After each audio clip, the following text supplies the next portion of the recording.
Philosophers talk to our times, towards an ethnography of a self-poisoning mind. Now, 2 days ago, I had rather a complicated post, because I had one of those moments where in the middle of the post I had an idea, and that shifted the drive for what I was talking about. I was talking about whether you could apply Foucault from the archaeology of knowledge period to the different political camps and mental architectures in which we are being driven. And I'm going to come back to that in the next few days, because there's mileage in the argument, but it needs to be made with a lot of care. And I was just giving an overview. But in the course of that, it suddenly occurred to me the force of an argument from Foucault. Not from Foucault, actually from Marx. I'm not convinced he says it, but he means it. It might be me that once said it in a performance. Talking about capitalism, he wonders, he speculates, how are we going to survive with the power of Greek gods to call down the thunder and the lightning, to plunder the secret fires of the earth, which we hook into mighty machines that open their eyes from their own and may use to satiate the least of human desires?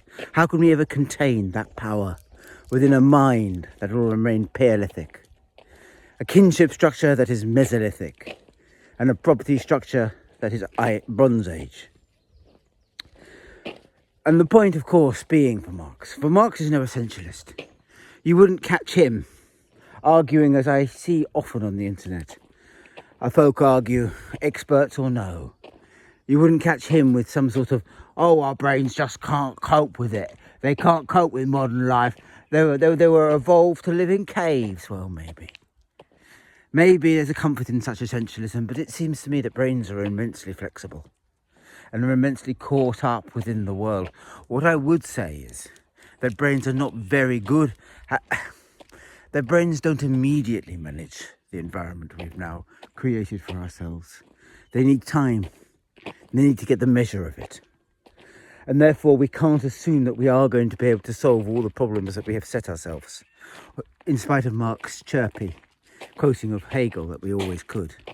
It is perfectly possible that we don't get the time to find the actual solution before Armageddon catches up with us, because we're now caught in the race with the environment and our destruction of it. All that stuff. But anyway, the point that Marx is making is that capitalism is driven by theories that are rooted in a past. He means, of course, economics, the Adam Smith and the Ricardo of his day. A theory that took, and before I carry on, I ought to put a caveat in. With these pieces, I don't half like talking about what I know about, okay, or what I once did know about. I tend to avoid things I don't know about, and therefore I tend to avoid economics. I don't know about it. It's not my speciality. It never has been. Yes, I did anthropology, and yes, that meant I did economic anthropology, which I didn't like at the time, but warmed to afterwards. So I can understand how economics works on a cultural level, and I've studied and thought and written essays about how it works in other cultures. But economics, the formal discipline of the West, I never got past the fact that I didn't believe in its human. I never got past the fact that I didn't believe in the economic man who acts in self-interest with perfect knowledge to create a world which is better ultimately for all of us. None of that seemed to me, touch it where you like, none of those propositions seem to me to be anything other than religious. And the worst sort of religion, the sort of religion that is utopian, without ever actually, utopian in theory and exploitative in praxis. So, it was of no interest to me. And now I'm going to waffle on about it for a bit longer. Or at least, of course, I'm not. I'm going to talk about something that has failed to do. You see, back to my evolutionary biologist saying, well, humans, our brains, we just can't cope with the modern world we have created. As I said, I'm not convinced that's true. But what is certainly true is that economics has not been up to the job. Marx's vision, his hope, almost his prayer, that as the economic system became more and more complicated, economics would understand what it was better and better and better. And therefore, socialism would not be so much a theory of wealth redistribution as behind that a theory of economics that would animate how that would make us all wealthier, how it would all coordinate one to the other. So it was a kind of a utopian economics rather than a utopian in the sense that it was looking for an economics that would gut and change economics, change the way we understood how property worked and our position within it, as technology shifted our minds and shifted what we could do. And of all Marx's many predictions, most of which have come true in some form or other, insofar as a prophecy ever comes true, they're never as the prophet sees them. Even the prophecies of Jesus didn't happen as Jesus saw them. This is the one that never did happen. Reasonably, Marx is onto something here. The economics of Adam Smith or Ricardo, or classical economics, and I always forget his name. I want to be free by... Anyway, never mind. Anyway, the fathers of monetarism. My problem is I'm stymied by a joke from Yes Minister, and I want to call him Milton Keynes, but he's not called Milton Keynes. He might be called Milton Friedman. That sort of economics is out of the Stone Age, literally. It modelled its idea about what makes an economy on some fiction of Stone Age economics, where humans, at their core, want to barter and truck and sell and engage in exchanges like some kind of Lockean primitive savage, which just isn't true. It never is true. Likewise, it all uses the concept of the market.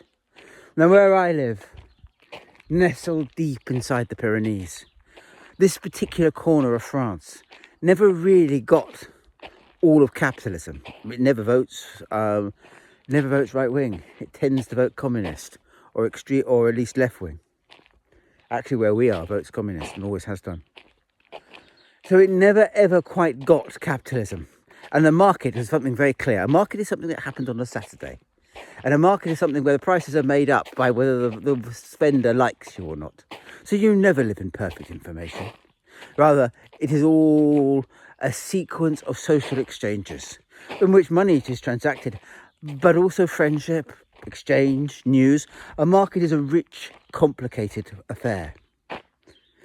And it was that idea, stripping that idea out, so it just simply becomes finding the cheapest and the most efficient price, as if it could be done mathematically, is one of those great travesties of human knowledge.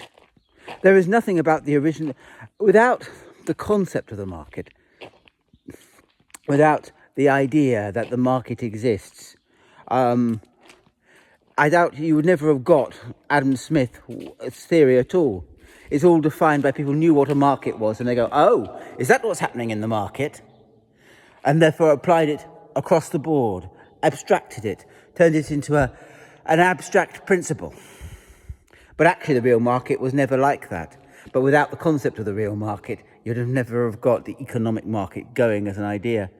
But actually the economic market is never quite like that. There is always other things complicating, always slightly backhand deals, insider trading. There's always knowledge that underwhelms the system, pulls it from being the maximum efficient market. If nothing else, there's always government worrying that maximum efficient market tends to crush humans. And in crushing humans, destroys those who they need to support to make the government. It's not a possibility. It was always a silly abstraction. A silly abstraction that wasn't going anywhere and was based on a false myth, as just as much as the economically interested human being. And as for the use of maths, well, yes, anyone can draw graphs. But I don't want to go through and just being able to draw graphs based on what you think might be true. It doesn't mean anything at all. It just looks like maths without actually being it. And all of that is true for economics. At least I would probably argue it was true. But even if I allow it its subject, and why not? Why not be generous? Perhaps there is a very real subject there that I've just always missed because I'm too stupid, and I would accept that. I would actually accept that as an argument. There's something about it that grates with me. We are caught in a problem that they have seemed to have developed, since monetarism. And monetarism was to hark back to classical economics. So, but arguably, since Keynes, no real new theory of economics. And you go, well, that doesn't matter. The truth is the truth is the truth, is it not? And I would go, well, the old theory of economics was defined by a very certain epoch in human history. Not the savages to which it was claimed it was originally linked. No, the agrarian revolution. It was Britain of the 18th century, a world that was changing. A world that an empire, slavery, I might cynically add, but actually also, to be very fair, revolutions in agriculture and the enclosures, well, it was always going to go dark, wasn't it? Had radically changed. So that the London of Jane Austen of the late 18th and early 19th century was radically different from the London of Pepys. Although Pepys died barely less than 100 years before Jane Austen was born. The change was remarkable. And in fact, economics, I have annoyingly forgotten what it's called, but the early discipline of economics, which was understanding the way agriculture and a certain amount of industry allowed you to transform a society, was one of the ways that French intellectuals were trying to understand how Britain had gone in the space of 80 years to an also-run power, to the mightiest power in the world that had dethroned the United Provinces and become the maritime power.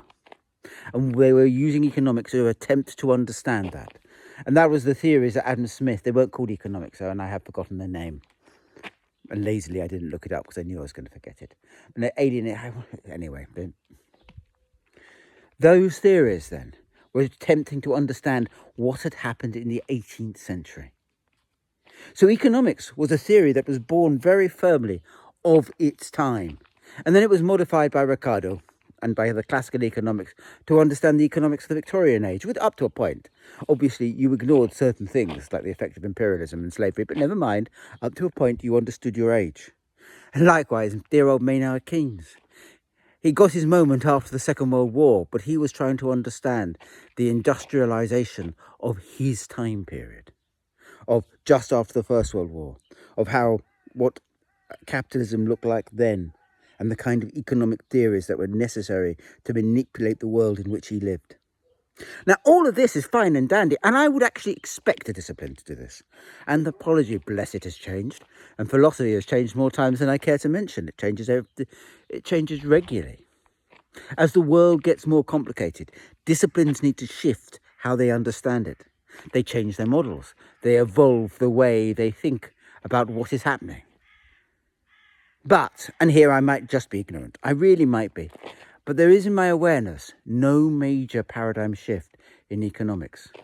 If anything, there is a retrenching to those old models, the old models of Adam Smith, the old classical models that dethroned political economy. And this is so curious. It's curious, as it is exactly these theories that define our economic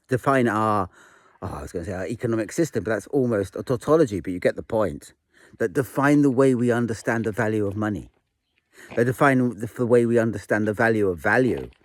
They define, sadly enough, the way we define the value of humanity. And they haven't budged a moment.